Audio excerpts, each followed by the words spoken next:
La crisis inmobiliaria de 2008 fue uno de los eventos económicos más devastadores de la historia moderna. Una catástrofe que sacudió los cimientos del sistema financiero global y cuyas secuelas se sienten hasta hoy. Sin embargo, en medio del caos, un hombre logró ver lo que nadie más podía prever. Michael Burry. Su historia es una lección de perspicacia, convicción y sobre todo de cómo el conocimiento profundo puede vencer al consenso generalizado. Durante los primeros años del siglo XXI, Estados Unidos vivió un auge inmobiliario sin precedentes. Los precios de las viviendas subían constantemente, alimentados por prácticas crediticias cada vez más arriesgadas. Los bancos comenzaron a ofrecer hipotecas a prácticamente cualquiera, incluso a quienes no tenían ingresos estables o historial crediticio adecuado. Esas hipotecas de alto riesgo, conocidas como subprime mortgage, eran particularmente atractivas porque ofrecían tasas iniciales bajas, pero escondían un arma de doble filo, tasas variables que aumentarían considerablemente después de unos años. Los bancos no se detenían ahí. Estas hipotecas eran agrupadas y empaquetadas en instrumentos financieros complejos, llamados CDOs. En teoría, los CDOs dividían las hipotecas en tramos, según su nivel de riesgo, permitiendo que las más seguras fueran calificadas con las codiciadas AAA por las agencias de calificación crediticia. Esto creó una falsa sensación de seguridad, haciendo que los CDOs fueran vendidos a inversores globales, desde fondos de pensiones hasta grandes corporaciones, como si fueran activos prácticamente libres de riesgo. El sistema parecía perfecto, pero estaba construido sobre una base inestable. Cuando muchas de esas hipotecas subprime empezaron a fallar, el castillo de naipes comenzó a desmoronarse. Muchos prestatarios no podían cumplir con sus pagos y las tasas de ejecución hipotecaria comenzaron a dispararse. Sin embargo, mientras la mayoría de los analistas financieros ignoraban las señales de alerta, Michael Burry, un gestor de fondos de cobertura con un ojo clínico para los datos, comenzó a notar algo extraño y alarmante. Michael Burry no era un gestor de fondos típico, médico de formación, abandonó la medicina para dedicarse a las finanzas, donde su enfoque analítico lo destacó rápidamente. Fundó Zion Capital en el año 2000 y su estilo de inversión era poco convencional. Se basaba en análisis profundos y en desafiar las narrativas predominantes. A mediados de 2005, Burry comenzó a analizar los mercados inmobiliarios y los bonos relacionados con las hipotecas. Lo que descubrió fue alarmante. Los CDOs estaban llenos de hipotecas subprime que probablemente entrarían en mora en masa. Para empeorar las cosas, estas hipotecas eran refinanciadas con tasas de intereses variables que aumentarían después de un par de años, lo que significaba que muchas familias estaban condenadas a no poder pagar. Burry concluyó que el mercado inmobiliario estaba en una burbuja que estallaría inevitablemente. Pero esta conclusión no fue una simple corazonada, sino el resultado de un análisis meticuloso y profundo de los datos. Él observó cómo los bancos habían convertido las hipotecas en productos financieros tan fragmentados y complejos que incluso los expertos financieros más experimentados no podían entender completamente el riesgo inherente. Por ejemplo, los bancos agrupaban hipotecas de diferentes calidades en los CDOs, mezclando hipotecas de bajo riesgo con hipotecas subprime para mejorar la calificación crediticia general. Esto era como pintar oro sobre un trozo de hierro oxidado. Parecía valioso, pero en su esencia era altamente defectuoso. Burry también notó patrones preocupantes en los datos, un aumento en los retrasos en los pagos de las hipotecas y la refinanciación constante de préstamos por parte de los prestatarios para evitar el impacto de las tasas de interés variables. Por ejemplo, un prestatario podía refinanciar su préstamo cada año para mantener una tasa baja. Pero si el mercado inmobiliario caía, esta opción desaparecía, exponiendo a millones de personas al riesgo de incumplimiento. Para entender mejor, imagina una cadena. Cada eslabón representa un prestatario y los bancos vendían paquetes que pretendían ser irrompibles. Sin embargo, cuando un prestatario fallaba, debilitaba toda la cadena. Burry entendió que esta cadena no solo era frágil, sino que estaba siendo tirada en todas direcciones por la codicia de los bancos y la falta de regulaciones efectivas. Ante estas evidencias, Burry decidió actuar por su estrategia era tan audaz como arriesgada, crear una posición de corto contra los CDOs. Esta decisión no fue tomada a la ligera. Él sabía que enfrentaría oposición, incomprensión e incluso rechazo, pero estaba convencido de que su análisis era correcto y que la burbuja estaba destinada a explotar. Para apostar contra los CDOs, Burry negoció con grandes bancos como Goldman Sachs y Deutsche Bank, contratos llamados Credit Default Swaps. Estos contratos funcionaban como una especie de seguro. Burry pagaría una prima anual a los bancos y si los bonos hipotecarios fallaban, los bancos le pagarían una suma considerable como compensación.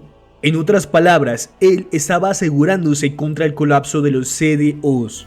Desde la perspectiva de los bancos, estos contratos parecían casi ridículos. El mercado inmobiliario había sido sólido durante décadas y las hipotecas subprime, aunque arriesgadas, estaban respaldadas por una supuesta diversificación en los CDOs.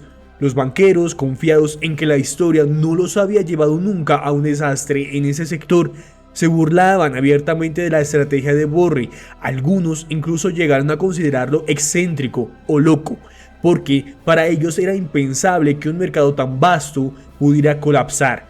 Por ejemplo, durante una reunión en Goldman Sachs, un ejecutivo comentó con ironía que apostar contra el mercado inmobiliario era como apostar contra el sueño americano. Los bancos aceptaron los tratos porque representaban ingresos adicionales a corto plazo. Las primas que Burry pagaban parecían dinero fácil. Sin embargo, lo que los banqueros no comprendían era que estas pequeñas primas eran una fracción insignificante en comparación con las pérdidas potenciales. Para Burry era una apuesta cuidadosamente calculada. Para los bancos era una oportunidad de obtener ganancias rápidas mientras continuaban perpetuando la burbuja. En ese momento, Burry no solo enfrentó las burlas de los bancos, sino también una oposición masiva de sus propios inversores. Muchos de ellos no entendían por qué estaba apostando millones contra lo que parecía ser un mercado seguro y constantemente rentable. Para los inversores comunes, esto era como ver a alguien apostar todo su dinero a que un puente sólido colapsaría de la noche a la mañana. Las críticas fueron tan intensas que algunos de sus propios clientes comenzaron a retirar sus fondos, lo que aumentó la presión sobre él. Sin embargo, Burry se mantuvo firme en su convicción, respaldado por el análisis meticuloso que había realizado. Entre 2006 y 2007, las tasas de mora en las hipotecas subprime comenzaron a aumentar, una señal temprana de lo que se avecinaba. Las hipotecas que se otorgaban a prestatarios con historiales crediticios deficientes fueron el centro de la burbuja inmobiliaria. Inicialmente, los bancos y las agencias calificadoras de riesgo minimizaron la gravedad de la situación, alegaban que las pérdidas estaban contenidas y que el mercado inmobiliario se recuperaría con el tiempo. Sin embargo, a medida que más y más prestatarios incumplían sus pagos, el sistema comenzó a mostrar sus primeras grietas. Las hipotecas no eran solo una burbuja aislada, los préstamos riesgosos estaban empaquetados y vendidos como productos financieros complejos, conocidos como valores respaldados por hipotecas y CDOs. Estos productos eran considerados seguros por las instituciones financieras, en gran parte debido a las calificaciones que otorgaban las agencias de riesgo, que en muchos casos estaban por encima de lo que reflejaba la realidad del mercado. A medida que los precios de la vivienda comenzaban a caer, los CDOs se convirtieron en activos casi sin valor, causando un efecto dominó que se extendió rápidamente por todo el sistema financiero.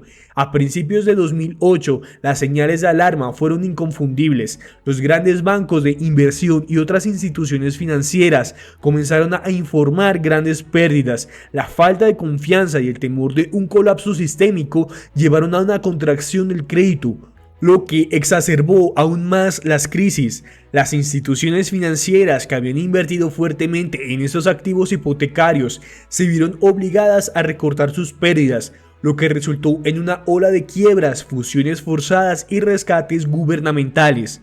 El punto de quiebre llegó en septiembre de 2008, cuando Lehman Brothers, uno de los bancos de inversión más grandes de los Estados Unidos, se declaró en bancarrota. La quiebra de Lehman provocó una reacción en cadena en los mercados globales, con caídas significativas en las bolsas de valores y una escasez crítica de liquidez en los mercados de crédito. La incertidumbre económica alcanzó su punto máximo y los precios de las viviendas siguieron cayendo de manera drástica, lo que provocó la pérdida de patrimonio para millones de propietarios en los Estados Unidos. Cuando los CDOs colapsaron, los CDS que Burry había comprado se dispararon en valor. Sus fondos generaron retornos extraordinarios. Zion Capital obtuvo beneficios netos de aproximadamente $700 millones, de los cuales 100 millones fueron directamente para Burry. Sin embargo, su victoria no fue sin costo. Durante el proceso enfrentó inmensa presión de sus inversores, quienes en su momento cuestionaron sus decisiones. Además, su salud mental y física sufrió debido al estrés. Pero para un inversor como Michael Burry, esta era la culminación de años de predicción y análisis. Burry, un inversor médico que había apostado en contra del mercado inmobiliario al comprar CDOs de alto riesgo, vio finalmente el colapso que había anticipado. Había identificado la sobrevaloración del mercado hipotecario y las fallas en la estructura financiera que lo sostenían a medida que la burbuja estallaba. Burry se convirtió en uno de los pocos que salió victorioso de la crisis, mientras que la mayoría de los demás fueron arrastrados por las consecuencias del colapso. Esa historia de Michael Burry y la crisis del 2008 ofrece varias lecciones muy importantes. La primera, cuestiona las narrativas predominantes. La mayoría de los expertos financieros estaban cegados por su confianza en el mercado inmobiliario. Burry fue capaz de ver la realidad porque cuestionó el consenso. Segundo, el valor del análisis profundo. Mientras otros confiaban en modelos financieros defectuosos, Burry analizó los datos subyacentes con meticulosidad.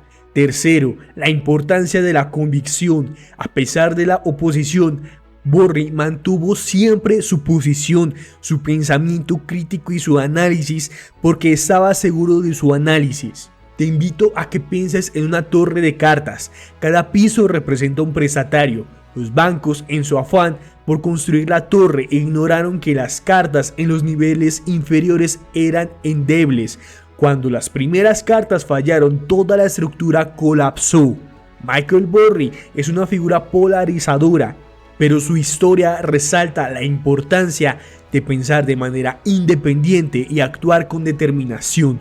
La crisis inmobiliaria de 2008 demostró las fallas sistémicas en el sistema financiero, pero también nos dio una de las historias más fascinantes de ingenio humano y audacia.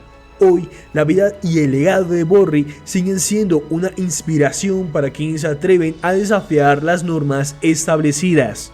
Y hasta aquí ha llegado este análisis acerca de la famosa crisis inmobiliaria del 2008. Te invito a que te suscribas al canal de El Inversionista Moderno y a activar la campanita para que no te pierdas de ningún video en YouTube. Subimos contenido todas las semanas. Sígueme en mis redes sociales, en TikTok como El Inversionista Moderno y en X me encuentras como Inversionista. Y nos vemos hasta la próxima para más contenido.